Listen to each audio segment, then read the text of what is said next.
Hello. Okay, let's read. Mareba Kyoge Sukchak. Lord 26. Lord 26. Keep your hands clean. Judgment. You must seem a paragon of civility and efficiency. Your hands are never soiled by mistakes and nasty deeds. Maintain such a spotless appearance by using others as scapegoats and catspaws to disguise your involvement. Part 1. Conceal your mistakes. Have a scapegoat around to take the blame. Our good name and reputation depend more on what we conceal than on what we reveal. Everyone makes mistakes, but those who are truly clever manage to hide them and to make sure someone else is blamed. A convenient scapegoat should always be kept around for such moments. Observance of the Law 1. Nearly under the 2nd century AD, as China's mighty Han Empire slowly collapsed, the great general and imperial minister Qi emerged as the most powerful man in the country, seeking to extend his power base and to rid himself of the last of his rivals. The Cao began a campaign to take control of the strategically vital central plain. During the siege of a key city, he slightly miscalculated the timing for supplies of grain to arrive from the capital. As he waited for the shipment to come in, the army ran low on food, and Cao was forced to order the chief of commissariat to reduce its rations. The Cao kept a tight rein on the army and ran a network of informers. His spies soon reported that the men were complaining, grumbling that he was living well while they themselves had barely enough to eat. Perhaps Cao was keeping the food for himself, they murmured. If the grumbling spread, the Cao could have a mutiny on his hands. He summoned the chief on commissariat to his tent. I want to ask you to lend me something, and you must not refuse. The Cao told the chief. What is it? The chief replied, I want the loan of your head to show to the troops. Said to Cao, but I've done nothing wrong, chief, cried the chief. I know. And the Cao with a sigh, but if I do not put you to death, there will be a mutiny. Do not grieve. After you're gone, I'll look after your family. Put this way, the request left the chief no choice. So he resigned himself to his fate and was beheaded that very day. Seeing his head on public display, the soldiers stopped grumbling. Some saw through Cao's gestures, but kept quiet, stunned and intimidated by his violence, and most accepted his version of who was to blame, preferring to believe in his wisdom and fairness than in his incompetence and cruelty. Interpretation. The Cao came to power in an extremely tumultuous time. In the struggle of supremacy in the crumbling Han Empire, enemies had emerged from all sides. The battle for the central plain had proven more difficult than he imagined, and money and provisions were a constant concern. No wonder that such stress. He had forgotten to order supplies in time. Once it became clear that the delay was a critical mistake and that the army was seething with mutiny, the Cao had two options: apology and excuses, or a scapegoat. Understanding the working of power and the importance of appearance as he did, Cao did not hesitate for a moment. He shopped around for the most convenient head, and it served up immediately. Occasionally, mistakes are inevitable. The world is just too unpredictable. People of power, however, are undone by the mistakes they make, but by the way they deal with them. Like surgeons, they must cut away the tumor with speed and finality. Excuse and apologies are much too blunt tools for this delicate operation. The powerful avoid them. By apologizing, you open up all sorts of doubts about your competence, your intentions, your other mistakes you may not have confessed. Excuse satisfies no one. Apologies makes everyone uncomfortable. The mistake does not vanish with an apology. It depends and festers. Better to cut it off instantly, distract attention from yourself, and focus attention on a convenient scapegoat before people have to ponder your responsibility or your possible incompetence. I would rather betray the whole world than let the world betray me. Gerald de Sao. CAD 150-120. Observance of the Law 2. For several years, Caesar Borgia campaigned to gain control of large parts of Italy in the name of his father. Pope Alexander. In the year 1500s, he managed to take Romagna in northern Italy. The region had for years been ruled by a series of greedy masters who had plundered its wealth for themselves. Without police or any disciplining force, it had descended into lawlessness, whole areas being ruled by robbers and feuding families.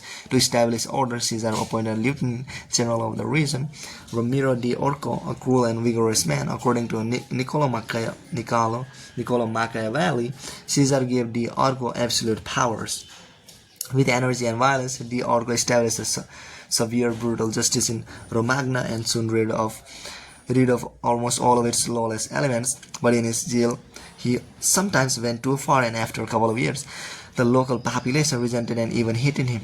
In December of 1502, Caesar took decisive action. He first let it be known that he had not approved of di Orco's cruel and violent deeds, which stemmed from the lieutenant's brutal nature.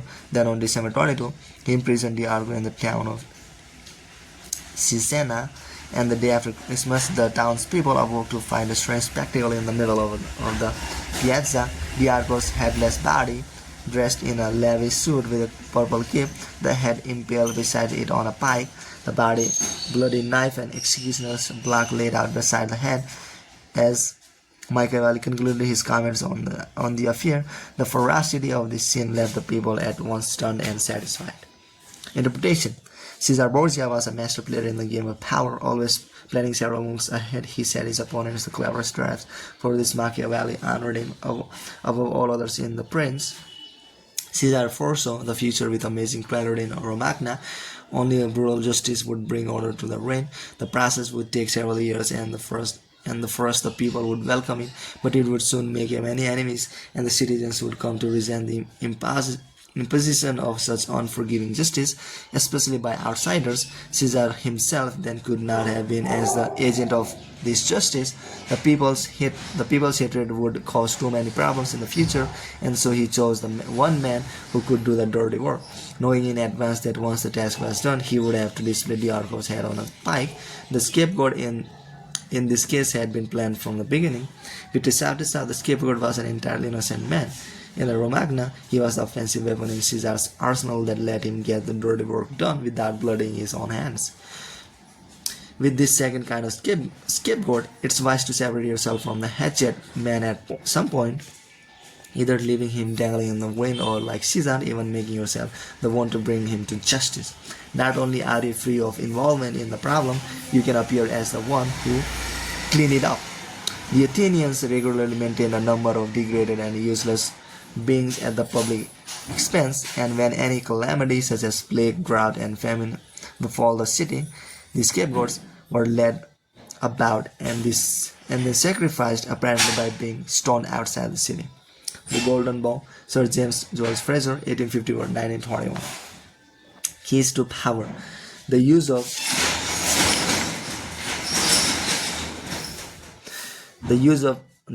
scapegoats is as old as civilization itself, and examples of it can be found in cultures around the world. The main item behind the sacrifices is the shifting of guilt and sin to an outside figure, object, animal, or man, which is then banished or destroyed. The Hebrews used to take a live goat, hence the term scapegoat, upon whose head the priest would lay both hands while confessing the sins of the children of Israel.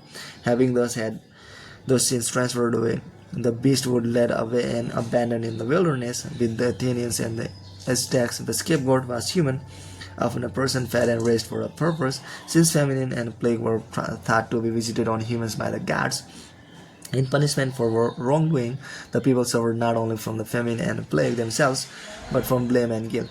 They freed themselves of guilt by transferring it to an innocent person whose death was intended to satisfy the divine powers and banish the evil from their midst. It's an extremely human response to not look inward after a mistake or crime, but rather to look outward and to affix blame and guilt on a convenient object. When the plague was ravaging Thebes, Oedipus looked everywhere for his cause, everywhere except inside himself and his own sin of incest, which had so offended the gods and occasioned the plague. This profound need to exteriorize one's guilt, the project it on another person or object, has an immense power, which the clever which the clever know how to harness. Sacrifice is a ritual, perhaps the most ancient ritual of all.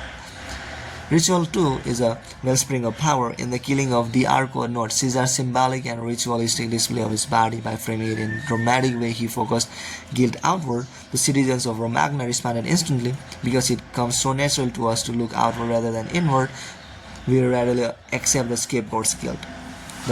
The bloody sacrifice of the scapegoat seems a barbaric relic of the past, but the practice lives on to this day. If indirectly and symbolically, since power depends on appearances and those in power must seem never to make mistakes, the use of scapegoats is as popular as ever. But what modern leader will take responsibility for his blunders? He searches out others to blame. A scapegoat to sacrifice when Mao Zedong cultural revolution failed miserably. He made no apologies or excuses to the Chinese people. Instead, like Deng Xiaoping before him, he offered up scapegoats, including his own personal secretary and high-ranking member of the party, Chen Pota. Franklin D. Roosevelt had a reputation for honesty and fairness throughout his career. However, he faced many situations in which being a nice guy would have spelled political disaster, yet could not be seen as the agent of any foul soul. For 20 years, then, his secretary Louis Howe played the role D'Arco had. He handled the backroom deals and the manipulation of the press, the underhanded campaign maneuvers, and whenever a mistake was committed or a dirty trick contradicting Roosevelt's carefully crafted image became public, how he served as the scapegoat and never complained. Besides conveniently shifting blame, a scapegoat can serve as a warning to others. In 1631, a plot was hatched to oust French Cardinal Richelieu from power, a plot that became known as the Day of the Dupes. It almost succeeded since it involved the upper echelons of government, including the Queen Mother, but through luck and his own conveniences, Richelieu survived. One of the key conspirators was named Marillac, the keeper of the seals. Richelieu could not imprison him without implicating the Queen Mother, an extremely dangerous tactic, so he targeted Marquis's brother, a marshal in the army. This man had no involvement in the plot. Richelieu, however, afraid that other conspiracies might be in the air, especially in the army, decided to set an example. He tried the brother of a trumpet of Charles, and having executed in this way, indirectly punished the real perpetrator, who had thought himself protected, and warned any future conspirators that he would not shrink from sacrificing the innocent to protect his own power. In fact, it's often wise to choose the most innocent victim possible as a sacrificial goat. Such people will not be powerful enough to fight you, and their naive protest may be seen as protesting too much. May be seen, in other words, as a sign of their guilt. Be careful, however, not to create a martyr. It is important that you remain the victim, the poor leader betrayed by the incompetence of those around you. If the scapegoat appears too weak and his punishment too cruel, you may end up the victim of your own device. Sometimes you should find a more powerful scapegoat, one who will elicit less sympathy in the long run. In this vein, history has time and again shown the value of using a close associate as a scapegoat. This is known as the fall of the favorite.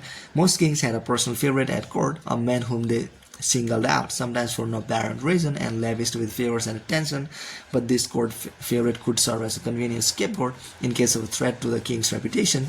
The public would readily believe in the scapegoat's guilt. Why would the king sacrifice his favorite unless he were guilty?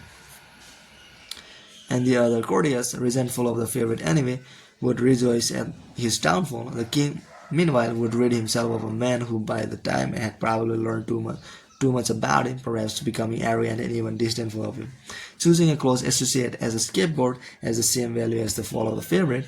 You may lose a friend or eye, but in the longer scheme of things, it's more important to hide your mistakes than to hold on to someone who one day will probably turn against you. Besides, you can always find a new favorite to take his place. Image: the innocent goat. On the Day of Atonement, the high priest brings the goat into the temple, places his hands on its head, and confesses the people's sins, transferring guilt to the guiltless beast, which is then led to the wilderness and abandoned, the people's sins and blame vanishing within. Authority. Folly consists not in committing folly, but in being incapable of concealing it.